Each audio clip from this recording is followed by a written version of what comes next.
We're almost at the big 300. Welcome to episode 299 of the Paddock Pass Podcast, and a show that will delve into events and talking points of the OR Thailand Grand Prix.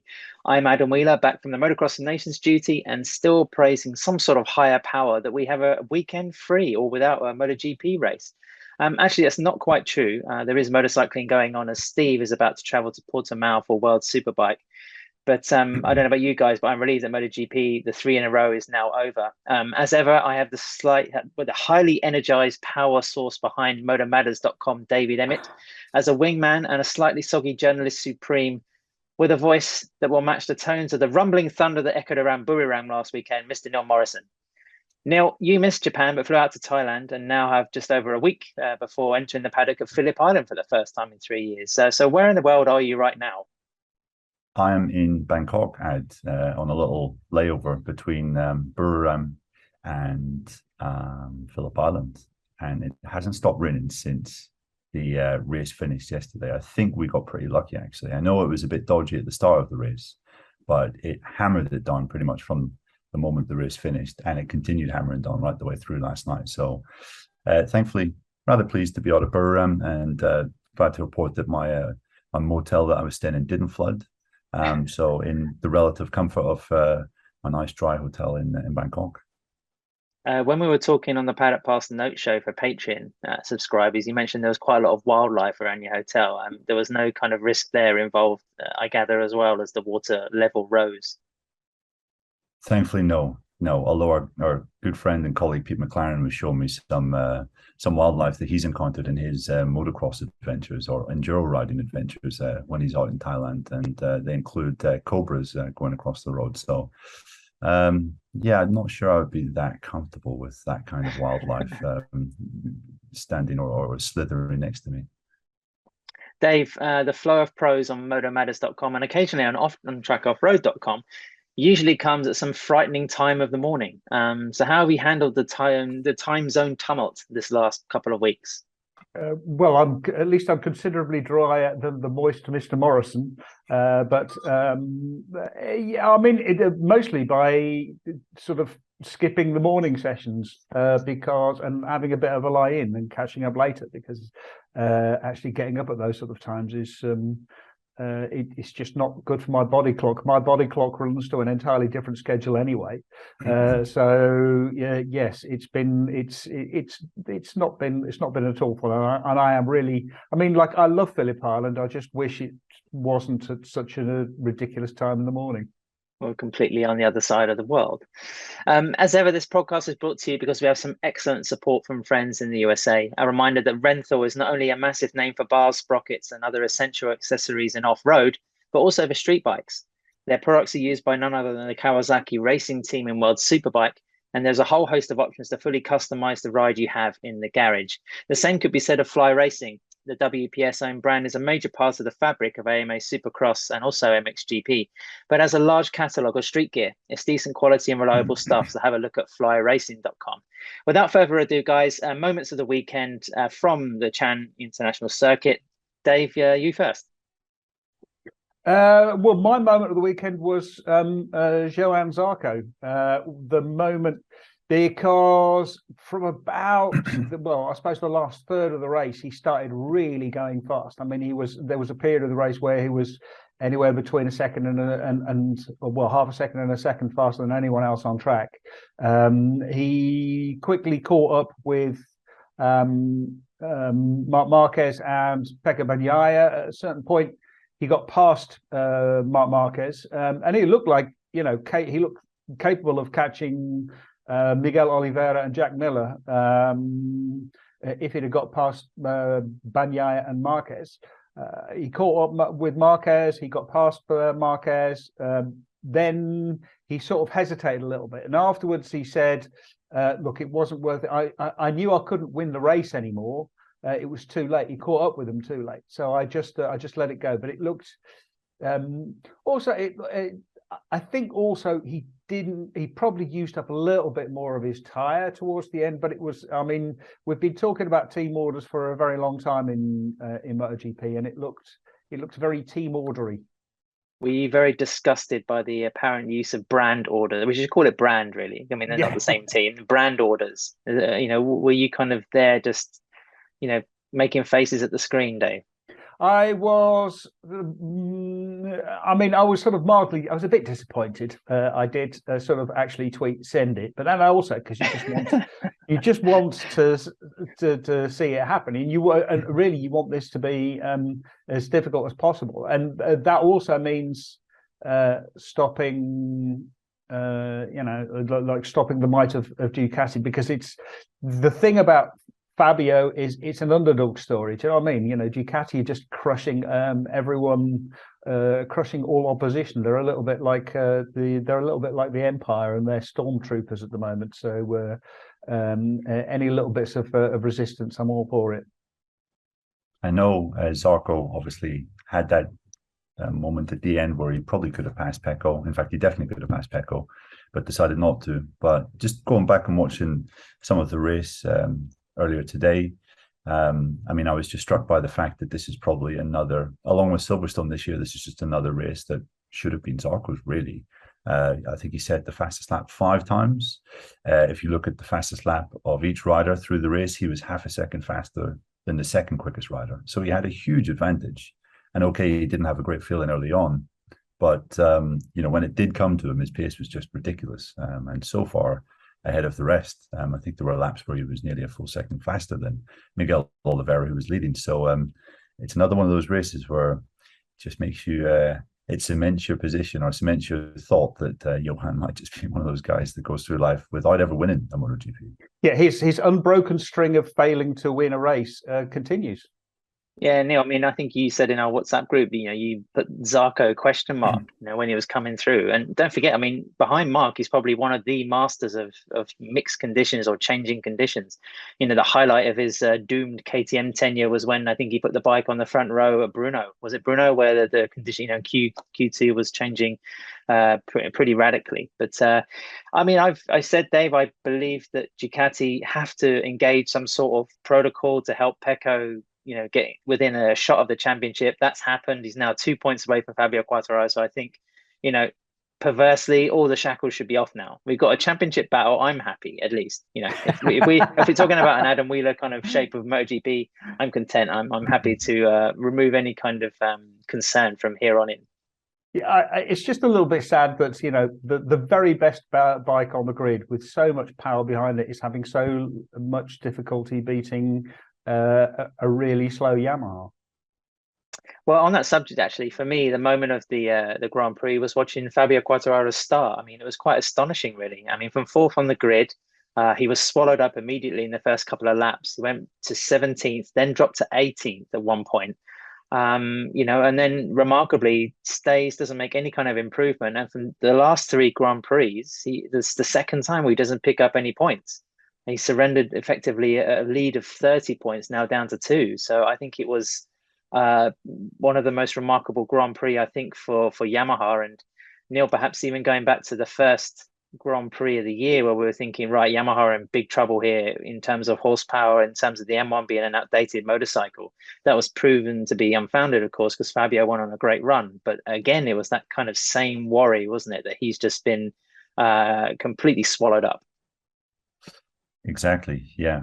It was disconcerting watching that first lap, wasn't it? Because I think he got pushed a little bit wide off the exit of turn 1. That messed up his drive onto the run to turn 3. Then he got swallowed up by the pack, and then you were essentially just in the worst possible place. Because in that moment the conditions were really quite scary. You had next to no visibility when you were back in the pack. I think even if you were 4th or 5th, the visibility was really pretty poor. And then he was out on the curbs on turn 4, and I think it was just 4 turns in, he was 17th. So a horrible start, and a horrible day for not just him, but I think Yamaha as a whole. It was a really bad time to have pretty much, I think Assen, none of the Yamaha scored any points, but aside from Assen, probably the worst day of the year. Now, I know this might lead on to your moment from the Thai Grand Prix, but guys, is it possible that maybe Quartararo had some thoughts of Aragon going through his mind? If he's getting jostled and whatever else on the first lap. He was obviously, flipped out of the Grand Prix by making contact with Marc Marquez in Spain. Is it possible there was some kind of, because again, we didn't hear from him. He didn't talk to the media afterwards. He got straight on the charter plane out of there. Is it possible that some of that incident was going over in his mind? Yeah, I mean, possibly, but also because pit lane was open for 10, they opened pit lane for longer because there'd been no wet running at all. So everyone got at least 2 laps of the track. I think Zarco got 3 laps of the track. So I think it would have been fairly obvious fairly quickly that that he was struggling, that he was going to have problems where on those sighting laps, because they were doing those sighting laps quite fast. So it's a possibility that he knew he was in trouble right from the start. And also there's just the whole momentum thing. Do you know what I mean? It's like the Pecco, like I say, it's been relentless. The pressure from Ducati since the summer break has been absolutely relentless, and they just keep outscoring. Pecco has just kept outscoring Yamaha. So at some point, the pressure is bound to get to Fabio. Neil, your moment of the weekend then? Well, I mean, it's kind of on a similar topic, and it was Fabio walking out of the garage after the race. And as you kind of mentioned, Ed, he didn't. He walked out of the garage. I think he just went straight back to, there's like little porta cabins at the Chang International Circuit behind the pit building. I think he went back there and locked himself in. And then I think after pulling himself together, left the track without even talking to his teams. He didn't show up to any of his TV interviews, which I think he's contractually obliged to do, or Yamaha at least contractually obliged to bring Fabio there. And he didn't show up to our media debrief either. So, I think that's quite unlike him. We obviously know he's a very emotional guy. You could see that from one of the first major disappointments of his MotoGP career back at Jerez in 19, when he had that issue with his gear lever. He had to retire out. He was a total ball of emotion after that. However, within an hour, he'd still kind of composed himself and was talking sense, had regained his composure. But I think this, as Dave said, this kind of spoke of his pressure and just maybe that sensation that, I don't know about you guys, but I have right now, that this is maybe slipping away. Because I mean, for me, only a kind of a big Pecco mistake can kind of stop him from here, to be honest. Yes, we're going to 2 tracks that have been good for Yamaha in the past, but I mean, the last time we went to Australia and Malaysia was 2019. Yes, Yamaha won, or were challenging for victories in both those races when Ducati weren't. But if you look at 2019, Yamaha were challenging for victory in Qatar. Yamaha were challenging for victory at Misano. And this year, Ducati have just been so strong everywhere. So I can't really foresee a track where Fabio's just going to go and win. It seems that he's just up against it every single weekend now. Worth noting that we have been back to Sepang both in 2020 for the tests and for 2022 for the tests, but testing is obviously very different to racing. Yeah, also, I mean, we have to consider the fact that the M1, of course, hasn't evolved much. Quartararo has. I mean, like you mentioned, Neil, the last weekend was a bit of a rollback to like the kind of, I'll use the word immature, but not in a negative way for Quartararo in terms of handling maybe some of the pressure and the emotion that's going on around him. But I still think we can't, even though it feels like the pendulum is a little bit at the peak and beginning to perhaps swing down towards Ducati's favour, until we get to see the competitiveness of Yamaha at Phillip Island and at Sepang, then it's hard to say this is really going in Ducati's favour now. Of course, they've always had the weight in numbers and, Pecco Bagnaia will have support from Jack Miller. He will have support from the likes of Johan Zarco, whether it's Jorge Martino and Eya Bastianini now. It's just getting too close to the finish line for that realistically not to happen. So the odds are against him, but I still think, you'll be stupid to rule Quartararo's competitiveness out yet. Yeah, absolutely. I mean, he's been riding just wonderfully well all year. I think he's, I think we would all agree that he's been the fastest rider this year. An interesting thing, because Quartararo didn't do any of his media, dealings yesterday. It was left to Massimo Merigali to speak to people from the TV broadcasters, and just from his comments, you can tell that Yamaha really have their hopes pinned on Australia and Malaysia.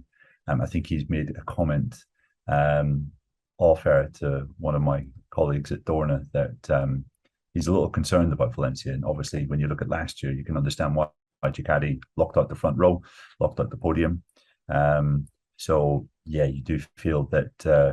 I feel anyway. He needs to, if he wants to win the championship, he needs at least needs to go to Valencia with 10, 12 points in hand, because you would not be surprised to see them lock out the front row and the podium there again. And obviously, team orders will be in effect in Valencia. Yeah, absolutely. The other guys will be letting Pecco through. It'll be a direct order from the top Ducati bosses. Now, one of the things you wanted to talk about was the competitiveness of the Yamahas. Cal Crutchlow was telling us in his media debrief. Cal was dealing with his own issues, of course, after that painful high side and a cracked right ankle, I think, the same kind of injury or close to the same injury that he picked up in Phillip Island a few years ago. He was saying that the Yamahas just didn't have any rear grip. That was one of the biggest issues at Chang for them. Couldn't really make any inroads or any progress in that respect. But Quartararo again was the exception to the rule, and if the other riders, if other experienced pros like Crutchlow can't get their head around how Quartararo is making the difference, then maybe it's also quite a puzzle for Yamaha to firstly apply that to their star and then try to work on the M1 generally. Yeah, it was a huge curveball that was thrown in the direction of MotoGP riders. We were obviously expecting rain on Friday. I think all day we were expecting heavy rain on Saturday morning as well, but every MotoGP session was dry up until the race. So there was a massive amount of guesswork.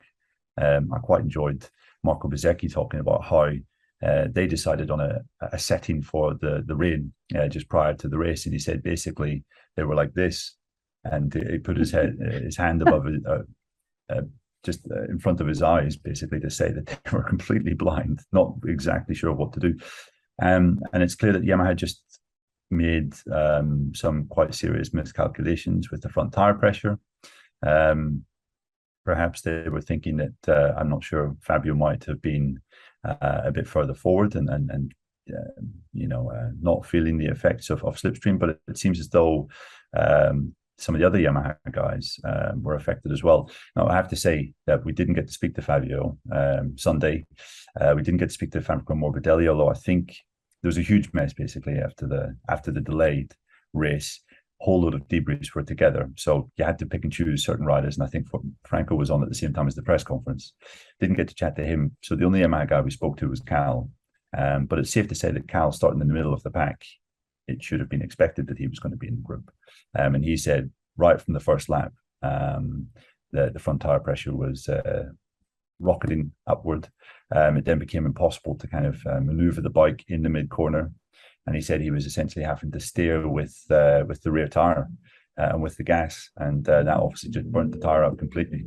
So it was just a nightmare from start to finish. Cal was asked at the end of his debrief who makes the call on these tire pressures, and he said, well, clearly the wrong person makes the call, because he had an idea of what kind of tire pressure he would be using, I guess, when he was still riding with Honda in wet conditions, and there must have been a clear difference, and obviously that difference would be owed to the vastly different characteristics of the bikes, but he clearly felt that it was out by some distance. And there was just a whole lot of educated guesswork going on.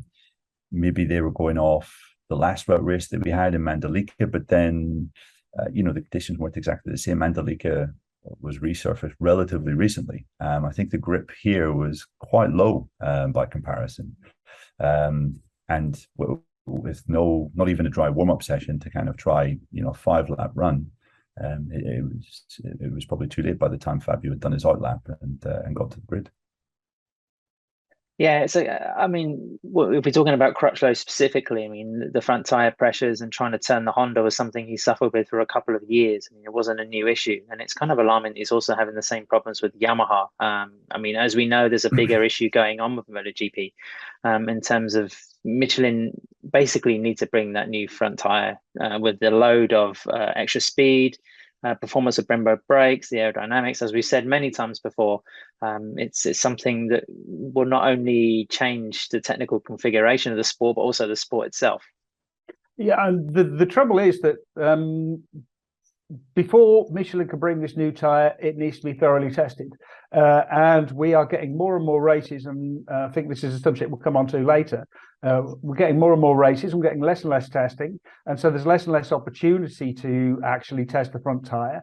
And also, because there's less testing, the factories are much more interested in testing their stuff rather than the front tyre. So the tyre, I think Paul Trevathan said this on a podcast earlier in the year.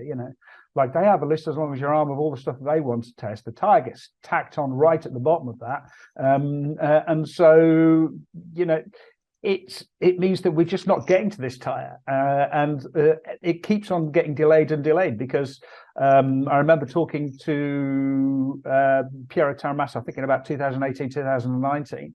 And he was saying, look, we hope to have this new front tyre for the 2021 season. We'll test it during 2020. Obviously, this was before the pandemic, and that sort of completely ruined that. Then I spoke to him again at the start of this year, and he was like saying, well, it doesn't look like 2023, but hopefully for 2024. And now I think he told Matt Oxley, 2024, 2025, it keeps getting pushed back because there isn't enough time, and you cannot just give riders a front tire. The front tire is everything for the motorcycle, for the feeling of the motorcycle, for the braking, for the turning, for everything. You need a completely different front tire, or you need to understand it to be able to go fast. I mean, eventually the engineers will adapt to it, but also the riders really need to understand and learn how to use it. Dave, I know you want to talk about tyres again in a moment, but just to come back to Neil's point about the Yamaha, every Grand Prix, Neil, Fabio Quartararo is telling us that he's riding on the absolute limit. I mean, he's got that gesture of his thumb pushed up under the chin, down pat. Mentioned it again in Thailand. Do you think this is just one scenario where sometimes when you're on the peak, that it can catch you out? There can be some sort of wrong move. There could be a curveball, like you said, to use your words, of like the weather, where it can potentially wreck a championship. And in this case, this could be like the biggest twist in the narrative this year. Yeah, I think Fabio's done a pretty remarkable job considering he's been on the limit right the way through this year, and he hasn't been crashing. He's sort of been. He knows what the limit is, and he's constantly pushing his package toward it and right on it. But it's very rare that you see him go over it. I mean, in terms of his races, he's finished all of them bar two. One of them was a crash that wasn't his fault. It was just Assen where he made a misjudgment when overtaking. But yeah, I know mid-season it did look like he was going to canter off into the distance, but the second half of the season has really brought it into perspective that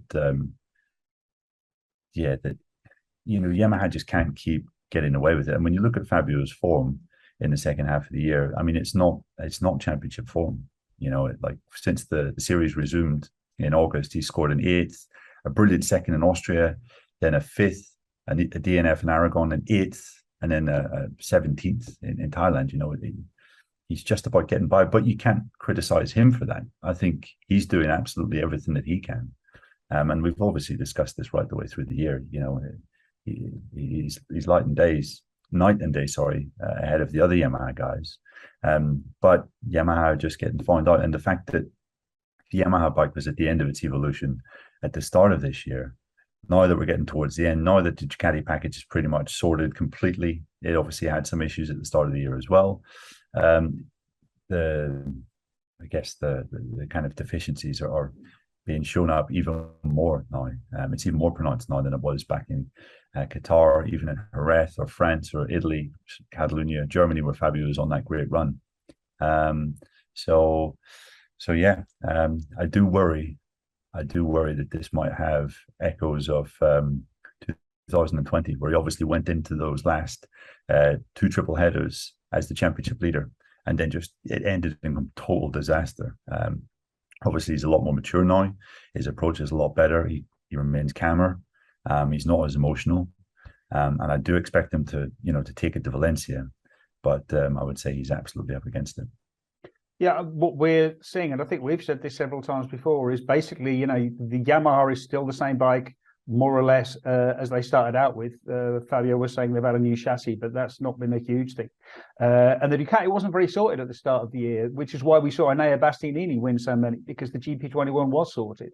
Now the Ducati have got their bike sorted, and it's really dominating. I don't think that we are going to see this continue in 2020. Hang on, 3. Yeah, I keep on forgetting what date it is. I don't think we're going to see this in 2023 because what the next year's Yamaha is just a much better bike. It shows also the rate of development for Ducati, doesn't it? I mean, how they've been able to move things on forward so fast. I mean, a couple of years ago, we were praising Franco Morbidelli for being able to, rise up to a position of championship challenger on, a 2-year-old bike. And again, it just seems that Yamaha's problems in development are really catching up with them now, like you've, quite rightly outlined, Neil. But then also, again, it's like the Honda policy, isn't it? How much you put into one-star rider, and eventually if things sort of fall apart slightly, even just in 1 or 2 races, then your policy of putting the eggs in one basket just falls down, doesn't it? It's a tricky thing to do, make a motorcycle that works for so many different riding styles. Yes, yeah, it is tricky when it is so fast. That, I suppose, has been the real triumph of Ducati, is that they've managed to make this bike which works for everybody, because we've had I think 7 different Ducati riders have had pole. All 8 of them have been on the front row. It's a fantastic all-round bike. But the Yamaha only works when you ride it in a very specific, or it's only competitive when you ride it in a very specific way. But yeah, I mean, that is all Fabio. That's not that's not the Yamaha. It's all Fabio doing that, and it's the same with the Honda. It's all Mark making the Honda look competitive.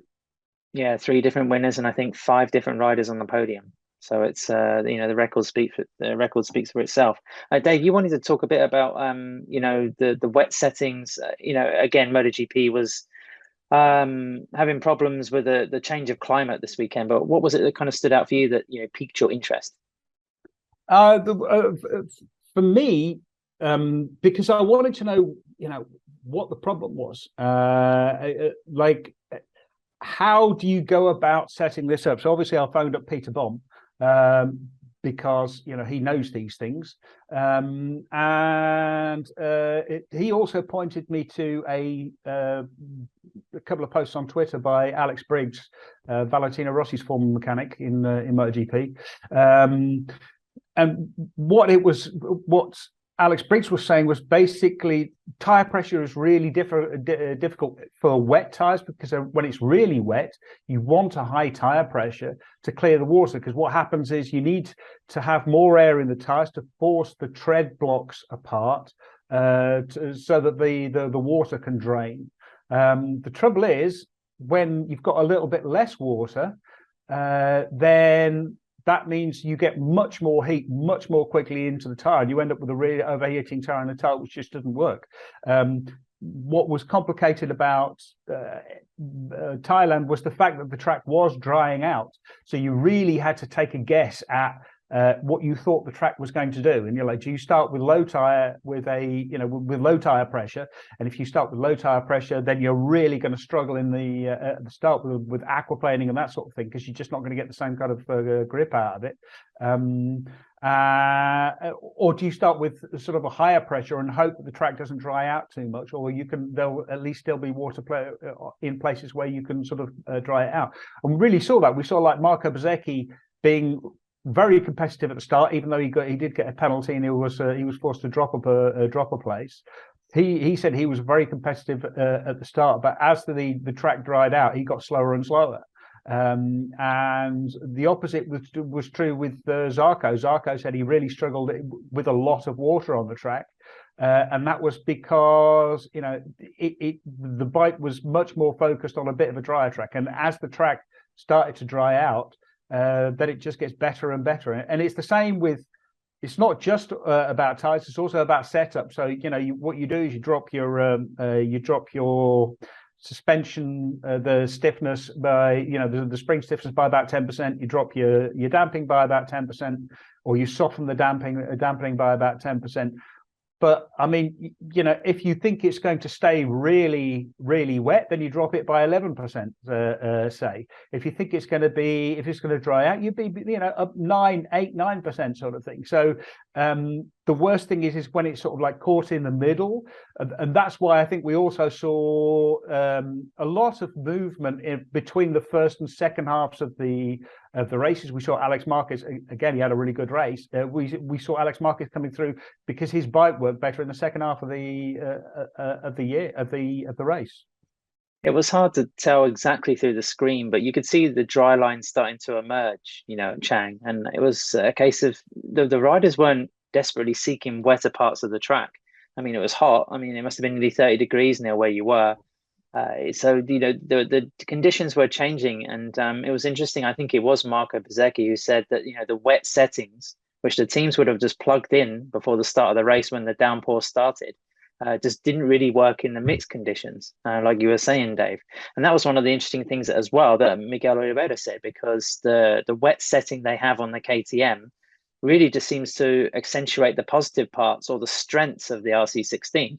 And in the first 15 minutes of the race, he was able to lay down a pace that eventually pulled him by a lap 13, I think, up to the lead. And then it was about managing, the distance, managing the space ahead of Jack Miller. And it did look like it was going to change at the end. I mean, Miller was having a good old go, but then credited Oliveira's speed through the final sector. And it was a fascinating situation, I think, where it just showed how teams, get ready for different kinds of conditions and how they have to react very quickly, and basically how just a couple of clicks, perhaps here and there, really can throw, lap times and speed and the whole closest in MotoGP makes it a differentiating factor. Yeah, and when you saw the kind of wet sessions on Friday, it was quite remarkable to watch just how quickly the track dried out. And I know Sunday was obviously a little gloomier. The sky was certainly darker. But if MotoGP teams thought that there wasn't going to be any more rain from the start of the race until the end, there was fair reason to believe that there could have been a substantial dry line towards the end. I think we had a rain shower at the start of Moto3 FP2 on Friday afternoon at lunchtime. Torrential rain. Track was completely soaked. They went out on wets for 20 minutes, and then within 20 minutes, or maybe let's say 25, they changed to slicks. Such was the dry line that was there. So another thing that was possibly crossing the minds of those making setup tweaks and and front tire pressure choices. Yeah, the trouble is you have to choose when you're going to suck, because there is going to be a period where you're going to be really bad. And it's going to be really, really difficult as well. And sure, you can look at your rain radar and think, okay, it doesn't look like it's going to rain. But I mean, I was looking at the rain radar all the time. It was really difficult to see whether rain was going to happen or not. I think there was some fantastic shots there at the beginning of I think for the Moto2 race. I went back and watched the Moto2 race where there was sort of brightish clouds most of the way around the circuit, and then this massive rainstorm right at the end, almost just over turn 3 sort of thing. It looked like it was literally about the size, about the size maybe a square kilometre or so, which would have been sort of turn 3 and a bit of the straights in and out of it. But that's the complication. The complication is you can make educated guesses at what the weather is going to do, and then you build your compromises around those educated guesses, and that if it is dry, the track's going to dry out. But I think it was still drizzling when the race started, and so there was no guarantees. You genuinely just have to sort of take a guess, roll the dice on what you think is going to happen, and then either pay the price when you get it wrong, or benefit if you get it right. I just want to know now, Dave, which part did you choose to suck in? Was it the start or was it the end of this podcast? I like to suck throughout the podcast. I think, but I think the listeners appreciate my consistency at just being terrible throughout. Yeah, the regularity. We can't fault you there, Dave. That's for sure. Well, don't dry out on us. We're going to check our tyre pressures, and we'll be back straight after this little ad break to talk about the 2023 calendar, as well as some more bad behaviour in MotoGP.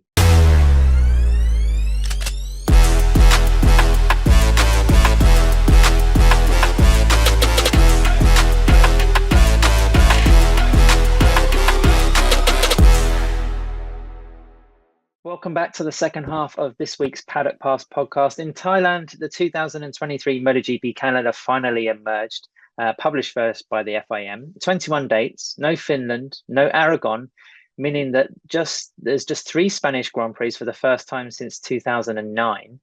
2 new venues in Sokol and Buda. How do you say that, guys? Bud. Right, yeah. Okay. So India, basically, would have been much easier. 6 continents, 6 GPs in 7 weeks to end the season, and a summer break, which I think people appreciated this year with Finland dropping away. To try and describe it, I think intense is perhaps the word, particularly with 2023 being the first time that we tried the sprint race format. The trips to Kazakhstan and India are pending homologation, and this is an answer to a question we had on Twitter from Jan0077. Those 2 circuits, Dave, you and I were discussing this before the podcast. Kazakhstan is still yet to be completed, I believe. India have already hosted a Formula One Grand Prix, so the facility is there. Finland is gone, but like the Finnish venue, Kimi Ring, there still could be changes. And of course, we still have the spectre of Saudi Arabia hanging in the distance for the MotoGP calendars to come. So there's quite a bit to chew on here, guys. I mean, the first reaction, perhaps from our point of view, is one of dismay because, we work in the series. So you have to think of the logistics and the expense of making this championship happen, not just from our point of view, but from everybody that's implicated in it. But flicking on another view, MotoGP is going to new places, potentially expanding the audience as much as it's possible. And I guess that's a positive thing. I mean, it's certainly Dorna's remit.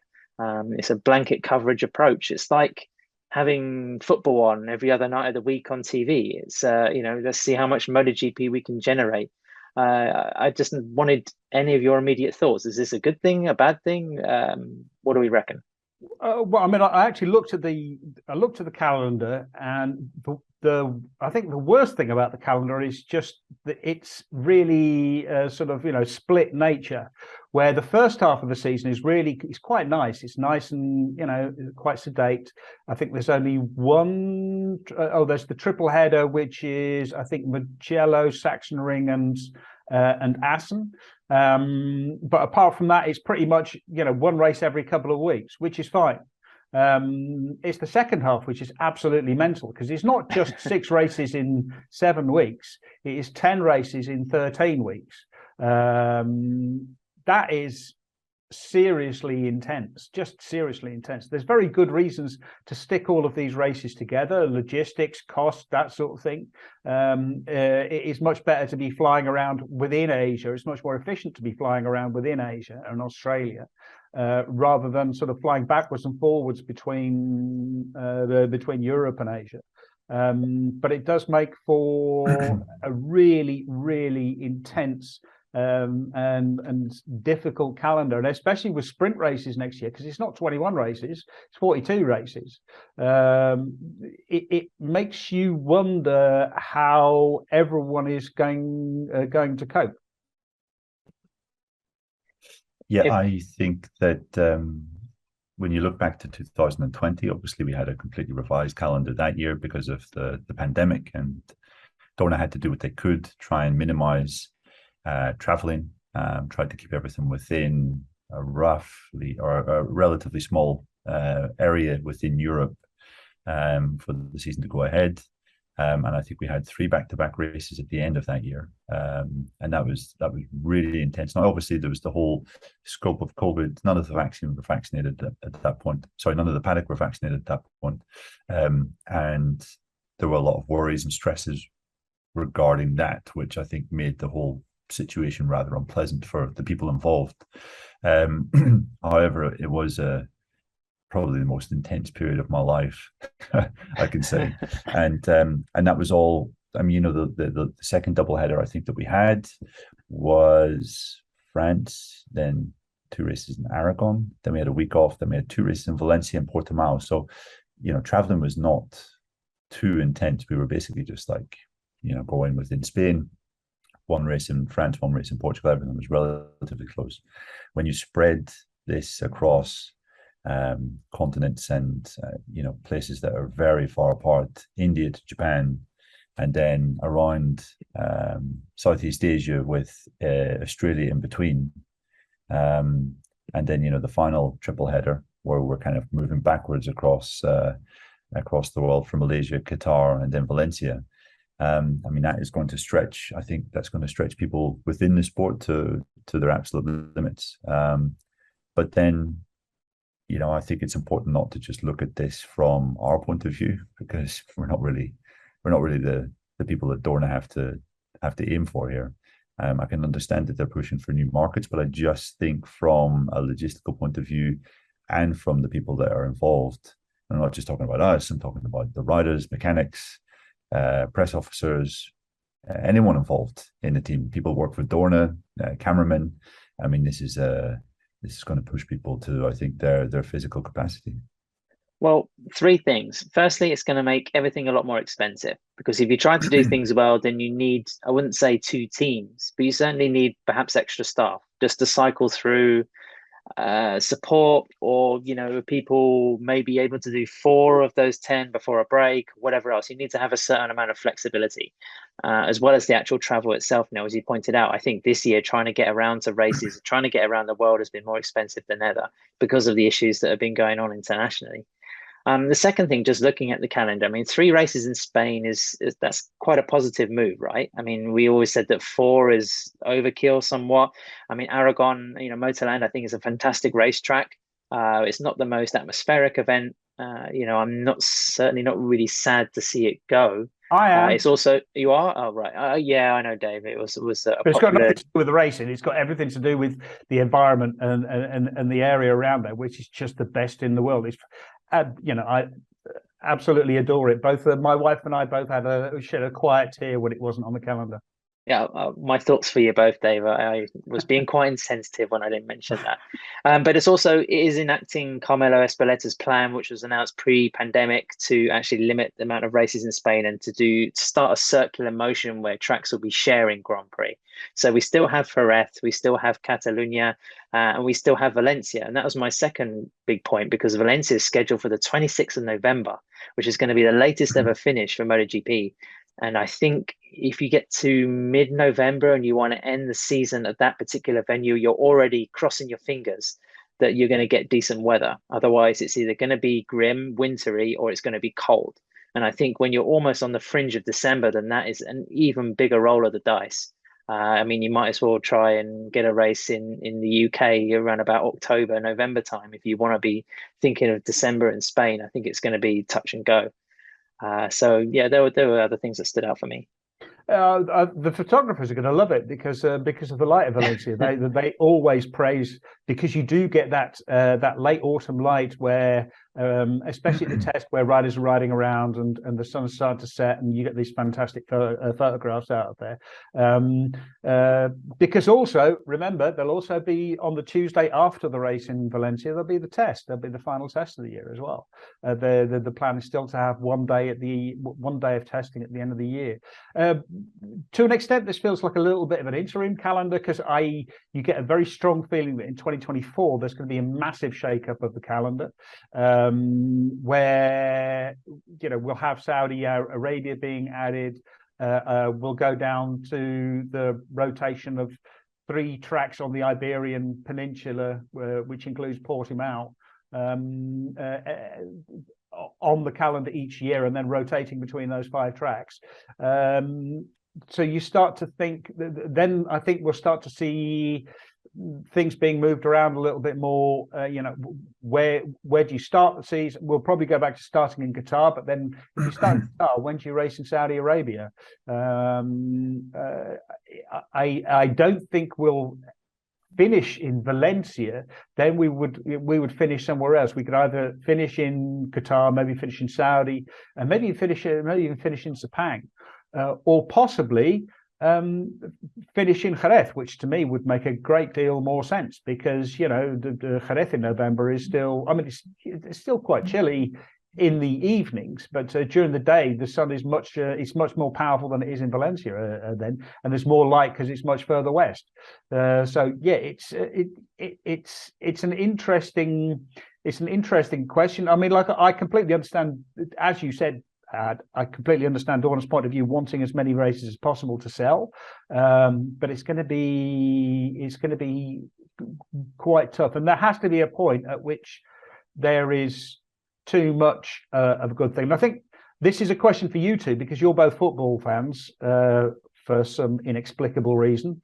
When is there too much football? Do you ever get the feeling that there's too much football, or if there's a match on Sunday and one on Wednesday and one on, I don't know, Friday, and then another one on Sunday, would you watch all three, or would you go, you know what, I'll tell you what, I'll just watch this particular game?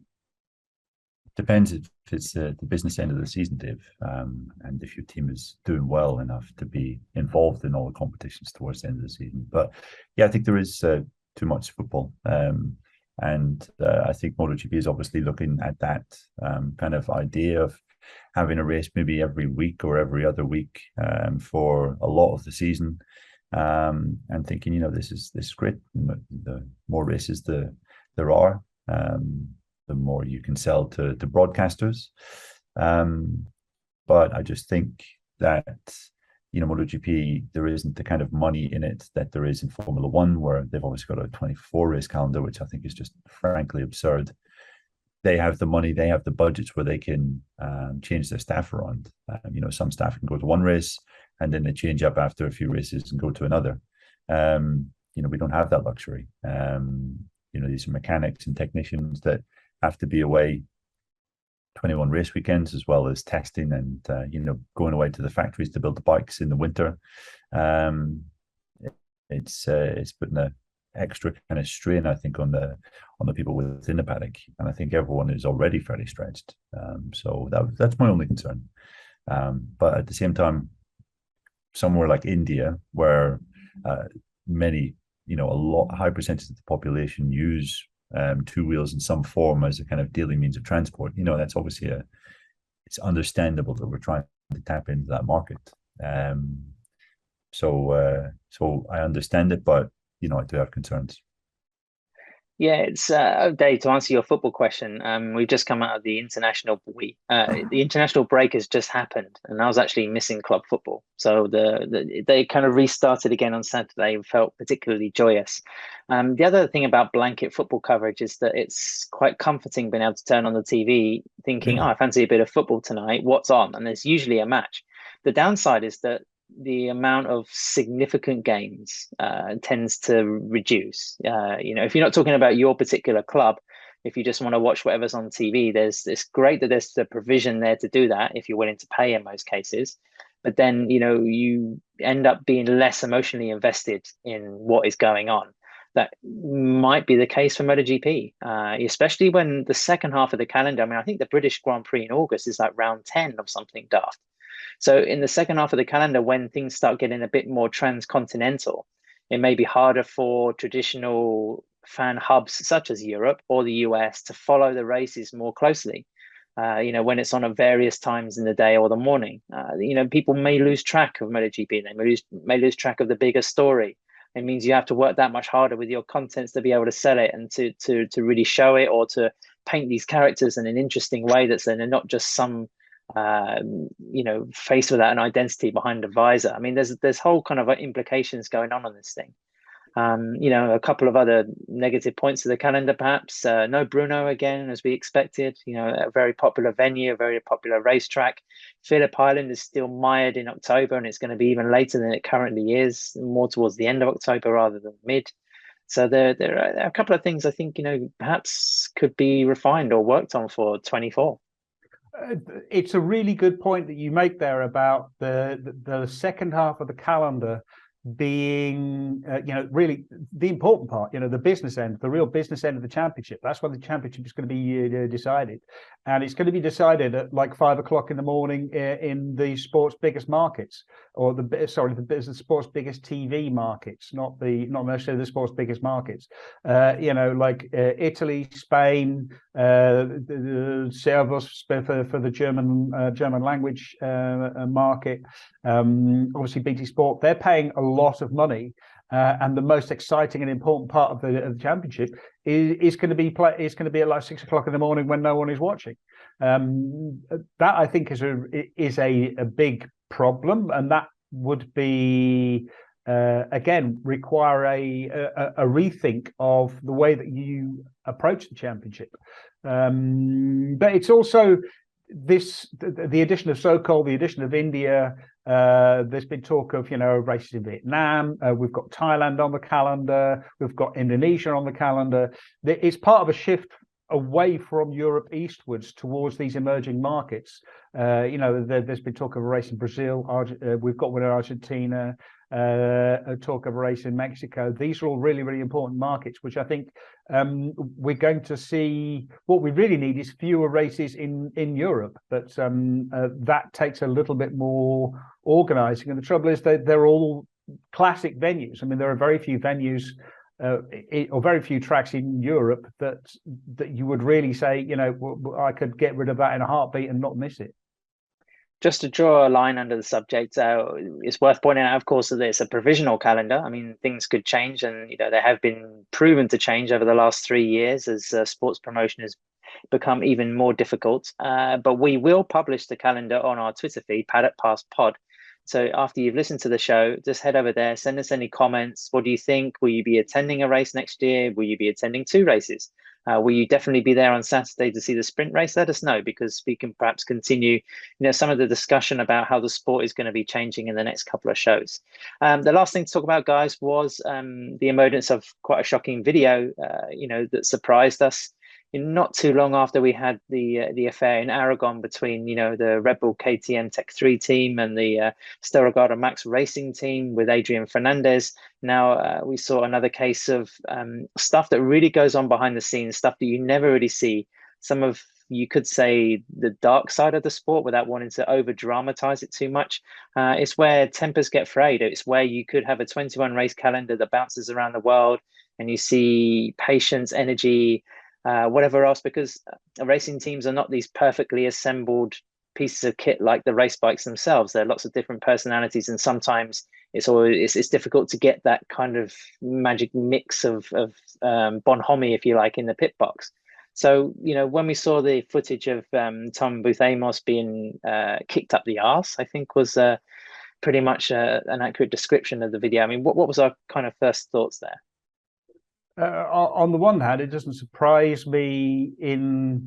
This is the thing. There is a power dynamic in the paddock which people don't really sort of see very closely from the outside. I mean, riders are paying for their rides. They're not the most power. I mean, unless your name is Marc Marquez, until you get to the very highest level of the sport and have proven yourself to be a champion, you are not the most powerful person in a team, and especially not in Moto3 and Moto2, where you're probably paying for a ride.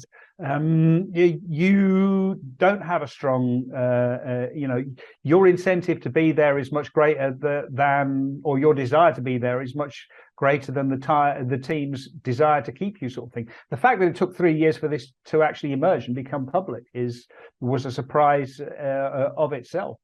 So yeah, it was shocking. It was shocking and shameful.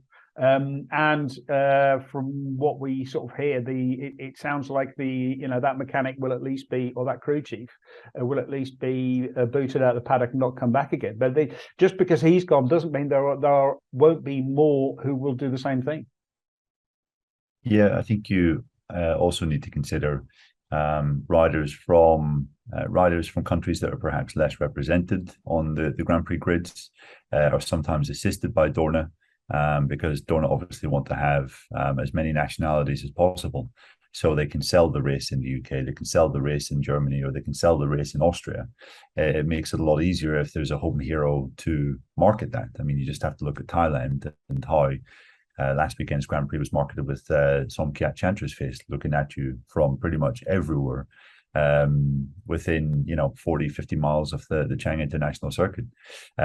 So occasionally Dorna will try and find a space for a rider, maybe from the UK or from Germany or Austria or wherever, and sometimes they will go to a team that is not the most well-funded outfit in the paddock, and they'll say, okay, next year we want this rider here, and that obviously means that sometimes a team might look at a rider and think, you're only here because of your nationality, or you're not necessarily here on merit, or you're not our first choice. So these kind of things are kind of sometimes what you might feel if you're a mechanic. I remember in Casey Stoner's autobiography, saying one of the first 250 teams, or no, it was maybe a 125 team that he rode with. He said Dorna placed in there because he was part of the junior movie star program, and the team just openly didn't want him to be there. They thought, we want an Italian rider, and we don't want this little snotty kid here. Obviously, what happened with Tom Buthemos on that occasion was disgraceful. Shouldn't be happening. And it's kind of worse when you hear that that particular technician. Let's not say, I wouldn't say I haven't heard that he's continued doing what we saw in that video, but from what I have heard of him in recent times, he is a piece of work, and not someone that is really looking out for his riders or his riders. Yeah, it does sound like he's just a bully, I think you could say. Someone that likes to put down people and trying to make himself feel superior. So yeah, as Dave said, it does sound as though he might be facing the sack. Yeah, it was a pretty shocking thing to see, and quite shocking that it took so long to come out. And Tom Buthemos put his statement up on the internet, and it was understandable. He wanted to stay with that team in 2020, but so to do so, he had to kind of shut up, which I think is worrying in its own way. I think it says something as well that steps have been made to sort out these videos that we've seen. I mean, Max Biaggi and his Sterogada Max Racing team have taken action against the mechanics over the Adrian Fernandez incident. Also, as well, we've had CIP team issuing a statement saying they condone that sort of behaviour as well. Neil, it's not confirmed. I even tried to find out today, but I believe that certain individual was John McPhee's crew chief, I believe at Husqvarna. I'm not sure if that's completely true. It's been actually hard to try and trace the actual individual concern. But I will say, like I mentioned in my opinion on the Fernandez incident as well, that there has to be some context to these videos. You're seeing a snapshot of an incident and you don't know what's been going on an hour before or a week before or months before. You don't know the full state of the conflict or the situation or the pressure that these guys are under. That's not to excuse the actions at all, because I thought it was primitive, it was unnecessary, and it was, like Dave said, shameful and shocking. But, you still cannot jump to judge, one clip of media like that. I think that's also a mistake in itself. That's generally a problem with social media anyway. Like people see something. There's the Ballad of Shaky's Boot, which reappears every so often, which is about the young kid or the fella who's I think Shaky burned through a boot into a crowd, and I can't remember the entire story yet, but then somebody grabbed it and they said it was taking it off some kid, and everyone gets all upset about it, and then Shaky Burn says, no, it's all right, we all sorted it out, and there was nothing wrong with it, and it's all being misinterpreted. So yes, you do have to be careful about social media posts. However, I think the one thing here is that the way that this crew chief is behaving is not the way that that makes you a successful crew chief.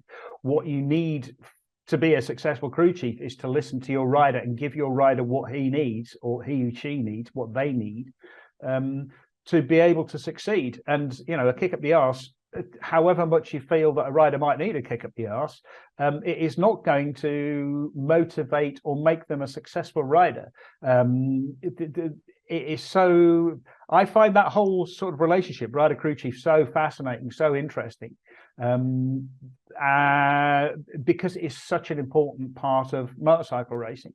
And this was really obviously just an utter and complete failure as a crew chief. I mean, like, hitting someone is wrong. End of, full stop. However, as a crew chief, it also completely makes you, I mean, you know, it's an admission of complete failure as a crew chief. You are, you know, you're a terrible crew chief if you're doing that, because you are failing to achieve what you want to achieve, you know, which is to try to succeed with the rider you have, try to find a way to make your rider go faster and listen to what he needs. That was what was cool to see about Miguel Oliveira and Paul Charathan, Dave, in the Parc Ferme. I mean, that was a real celebration of victory. I mean, Miguel said he's leaving the team. He's actually going to ride his first motorcycle MotoGP that's not a KTM. But, you know, just to see the guys celebrating that result, it was like he had signed, you know, maybe another 3-year deal when he was staying there. It was a real significant bond. And, you know, Paul also had that with Paulo Espargaro. So it's, you know, it's an example perhaps of, you know, like you said, the relationship is fascinating. It can be sort of fraternal, it can be paternal. It's something that really is the essence of these guys are doing a very lonely and high pressure job to succeed. And yeah, kicking your rider and effing and blinding at him is, I think it's going to work in probably 0.3 of all cases. But I mean, like, Paul is a really, really good crew chief, and you can tell he's a really good crew chief because he's worked with some really incredibly different personalities. He finds a way to work with it. Others have been the same. Others have been the same in the way that they've managed to adapt to different riders, and it's been. I've actually done a video or an interview with Matteo Flamigni, who used to be Valentino Rossi's data guy. He's now Marco Bezzecchi's crew chief. Spent almost an hour talking to him, so it's going to take a very long time to actually talk it all up, but it was really, really interesting. I just found it really hearing how that relationship is built and what you're doing. That, to me, it's absolutely fascinating. And what's clear is this particular individual who was kicking Tom Booth Amos completely failed as a crew chief. Well, on that note, we're going to start with our losers of the weekend, our losers of the Thai Grand Prix. Neil, and you kind of mentioned his name earlier, one of the brightest smiles in the MotoGP paddock. Didn't have too much to smile about at the weekend. Exactly. Somkhet Chantra was poised to become an absolute. I mean, he's already a hero in Thailand, but he was poised to take his kind of fame, I think, from celebrity to minor deity by scoring pole position on Saturday, first Thai rider to score a Grand Prix pole position in history, and then was leading the Moto2 race, but perhaps just got a little carried away. Those were really treacherous conditions, and also it kind of showed you the perils of leading in those conditions. In Moto2, Chantra led early on. He crashed out. Then Philip Salac took control, and Salac very nearly crashed out at turn 3 just before the red flag was shown, and Tony Arbolino got through for the victory. But yeah, Chantra was so close. He had such a fantastic weekend up until then. You feel if it was dry, he really would have been right in the running for victory. But it unfortunately wasn't to be. One nice thing that I did hear, though, I was speaking to one of the Thai TV presenters, and they had interviewed Somkhat's crew after the race, and the crew basically just said, like, they were so proud of Somkhat. They thought he did a fantastic weekend. He handled the kind of pressure up until the race admirably, and you know, they feel that this won't be the only time that he's in with a shot of winning this home Grand Prix. So I thought that was quite sweet, quite nice. Yeah, it was definitely cool that he took pole position. I mean, talk about getting your home crowd excited. And I mean, the promoter must have loved him as well. I mean, if that's going out on national news on Saturday evening, then you can count on a few extra fans probably coming to the racetrack, even if the weather does look pretty horrendous on the forecast in the same news bulletin. But you can see the way he committed to that corner, Neil. And it was, you know, when you watched everyone else then trying to go through there, he was full of beans, wasn't he? I mean, he was really going for it. And I thought it was also telling on the TV broadcast, but when they cut to him back in the pit box or in his sort of private area or wherever it was, the roar from the crowd of support was mega. And I think that also justifies to people, why MotoGP has to go to these places, because, you just need one rider like that, as we saw with his Siren in Malaysia, that really just drives this whole swell of momentum around the sport in that territory. And it's really cool. Yeah, 75,000 people turned up. That's down from 2018 to 2019, but still, that's a lot of people. That's much more than a lot of European races. Dave, for you, you're feeling particularly blue about Bologna. I am. I mean, it's ironic, really, because I suppose my loser are both winners and losers, because Ducati took a big step towards finally winning that first rider championship since 2007 with Casey Stoner. But the way that they're going about it is making them look. How can I put this? I mean, it's they're almost bullying their way to a championship, and there's just not a look at, like, Davide Tardozzi spends more time in the Pramac garage and more time in the Grassini garage than he does in the factory garage, because he's lecturing people.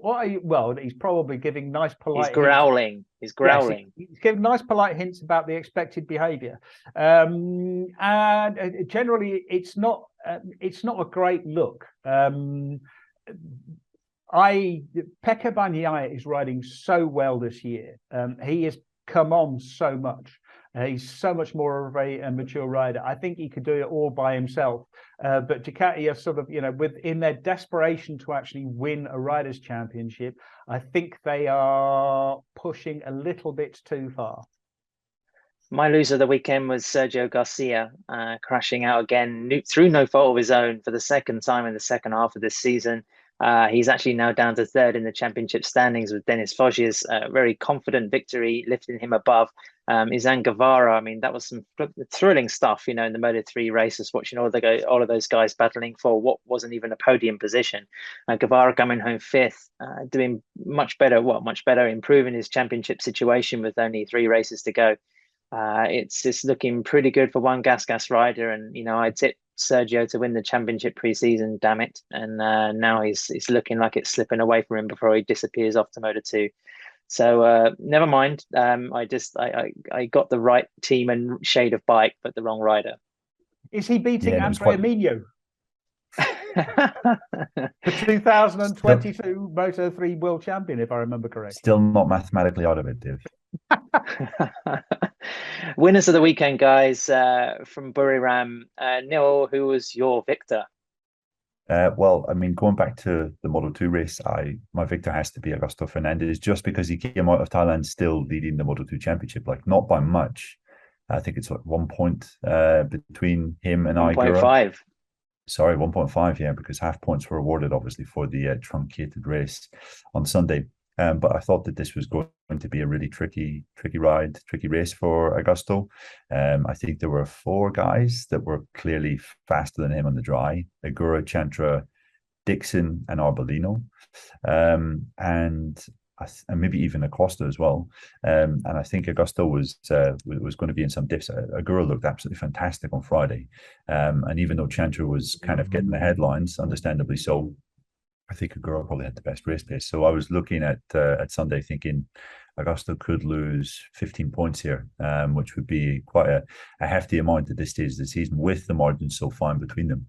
But in the end, he finished just behind and lost, I think, just half a point to him. So I would say that is a minor victory in itself, because this was looking as though it had banana skin written all over it. Yeah, one category down to 2 points in the championship, and another down to 1.5. It's really getting close as we get to the final run-in. For me, my winner was another KTM rider, Miguel Oliveira. That's 5 now, I think, for the Portuguese in the Premier class. 7 wins in total for KTM in 6 years. Yes, it was another wet race, but Oliveira understandably saying, I'll take a win whatever condition it comes in. It hasn't been an easy season for the Austrians, but I thought the way Oliveira really attacked that Grand Prix and fended off Jack Miller as well, again by using the strengths of the bike and everything, the immediacy of the situation, being able to adapt and really stamp his impression on that was first class to me. Dave, who was your winner? My winner is Jack Miller, the man who came second. I mean, amazing job, just a fantastic job, and it shows that the KTM is there but not quite there, and when the conditions sort of make the chassis irrelevant, then they can be competitive. We saw the same to a certain extent also in Motegi, which is a simpler track which doesn't require the kind of turning. Oliveira rode fantastic, but Jack Miller is just on an incredible roll at the moment. Fresh off of victory in Motegi, rode a fantastic race to finish second. Came through, coming through from the second row. He was very controlled. He did his best. He looked like he could really challenge Oliveira, but he was sort of fast in the wrong part of the track, if you like. He was fast in the first two sectors, and Oliveira was better in the second two sectors. So couldn't really make a pass. But yeah, I mean, Jack Miller, and there's something about Jack Miller at the moment. He's just really calm and collected and cool and just much more complete at the moment. So yeah, for me, my winner of this weekend is Jack Miller, especially going to Phillip Island next. And he's about to get married. Yeah. Yes. It depends on your view of marriage, of course. But for some people, it's the most wonderful thing in the world. And it's obviously had a common influence on him. Neil, by your comment earlier that Fabio Quartararo's second half of the season has not been championship form, Miller, on the other hand, has been someone who's really racked up the results and the consistency. And now to put himself 35 points away from the top of the standings, I mean, realistically, it's a long shot, but he's still in with a shout. I mean, and that goes to show, when you can rack things together, that it can pull them. You can pull it off like Bagnaia almost did last year. Yeah, 40 points, I think it is. It would have been 35 if he won the race, but yeah, I mean, it's a long shot. He admitted it's a long shot on in the press conference after the race. But if he has a fantastic Phillip Island and it has this kind of fairy tale dream weekend and takes the win, I mean, there's no reason to think that Phillip Island won't have similar weather conditions to what we just saw there yesterday in Buriram. And if Jack was to win the race there, and Fabio and Pecco were again to have a bit of an off day, then he's right back into it with 2 races to go, and then Ducati have another headache because suddenly they've got 3 guys with chances of the championship, or 2 guys with really good chances. So I mean, it would be great to see Jack come back into it. And I have to say, when the graphic came up during the race when Jack was leading to show that he would have been 35 points off, I was like, no, that just can't be right. I couldn't believe it, because I just sort of written them off completely from any kind of title aspirations. But it shows you what can happen in these flyaways. And I think the flyaways at the end of the year might well be similar to the flyaways that we had at the start of the year. I remember when we got to Europe, when we were sort of going through the Mugello, Barcelona, Saxon Ring, Assen run, we were like, the flyaways at the start of the season were completely meaningless, because the guys that were fast there, aside from Malaysia Spargaro, haven't been the guys that have gone on to be the top men in the championship. I feel that we're seeing perhaps a similar kind of pattern in these end of season flyaway races, and if that continues, then we could well see some wild cards entering the championship fight as well. Well, it's our turn to fly away. Thanks ever so much for listening. Again, send us any comments on Paddock Pass Pod at Twitter. We'll be taking a break this weekend, but of course, Steve is on World Superbike duty from Portimao. So next week, we hope to have Gordo and also Charlie talking about what's been going on in Portugal in the latest installment of that series. I think also Steve's bagged an interview with the World Superbike champion as well. So stay tuned or check in, download or whatever for that one. Dave, enjoy the weekend off. Neil, best of luck with the travels. We'll see if we can link up for a show this preview in Phillip Island next week. Other than that, thanks to Fly Racing, of course, and Renthal Street. We'll be back again.